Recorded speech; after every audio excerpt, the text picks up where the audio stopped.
Баршаңызға сәлем достар, сіздермен бірге мен Нұрдана. Бүгінгі видеода мен сіздерге түскі асқа өте дәмді әрі тез дайындалатын керемет рецептпен бөлісетін боламын. Видеоның соңына дейін көріңіздер, ал біз бастаймыз.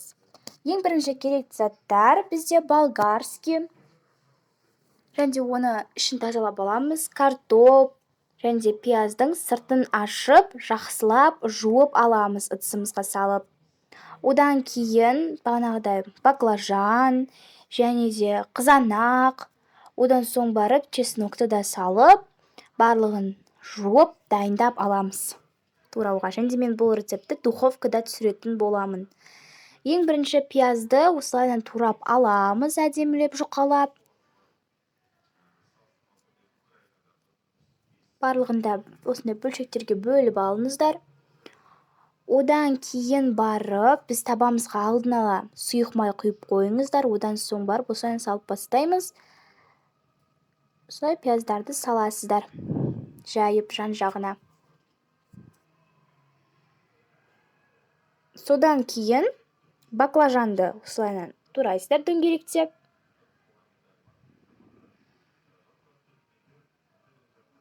Барлығында турап аламыз баклажанында, және де оны да ретке келтіріп саламыз. Қаласаңыздар, біз секілді ортасынан бөліп салсаңыздар болады.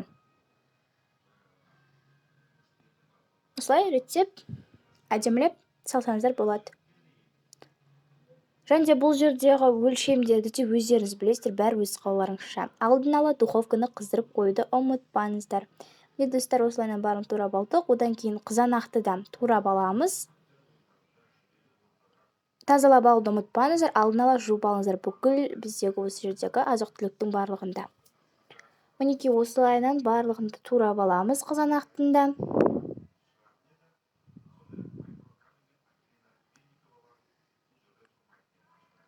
Және де қызанақтан кейін картошканы қолданамыз. Бұл жерде менде картошка көбірек болды, және де ол дәмді қылады. Осылайдан да турағандарымызды бетіне саламыз. Ретке келтіріп салсаңыздар болады, өздеріңізге қалай ыңғайлы, солай ретке келтіріп салуға болады. Одан соң барып тұз себеміз. Енді қайтадан картошкамыздың қалғандарын турап, бетін әсемдеп шығамыз. Міне достар, бізде осындай болып шықты. Ендігі кезекте болгарскийді тураймыз, бетіне сәндеп қойсаңыздар болады. Өте керемет дәм береді, міндетті түрде қосыңыздар, керемет болып шығады. Осылайдан жұқалап турағандарың үшін әрі әдемі болады, әрі сондай бір керемет дәм беретін болады. Енді барлығында саламыз. Енді бұл жерде өздеріңіз білесіздер, қанша қоссаңыздар да, одан кейін барып чеснокты да солай турап аламыз. Бұл жерде менде 3-4 данасы кетті осындай неден. Соны турап, бетіне сәндеп салып шығамыз. Енді жұмыртқаны жақсылап шайқап аламыз. Сіздер 3-4 жұмыртқаны қолдансаңыздар болады, сонда пирог сияқты болып кесілетін болады. Немесе мен секілді бір жұмыртқаны да жасай беруге болады. Сәбізімізді ашып, оны турап аламыз. Жақсылап турап болғаннан кейін бетіне салып шығамыз сәбізімізді, және де бағанағы шайқап қойған жұмыртқамыздың үстіне томатный паста салып, жақсылап араластырамыз. Қып-қызыл болғанша араластыруымыз керек. Шанышқының көмегімен араластырсаңыздар, жақсы араластыратын болады. Енді біздің тағамымыздың үстінен салатын боламыз. Мен алдында кішкене тұз қосып жібердім, одан кейін барып, осыны сұйықтығымызды құйдық, жұмыртқамен араластырылған.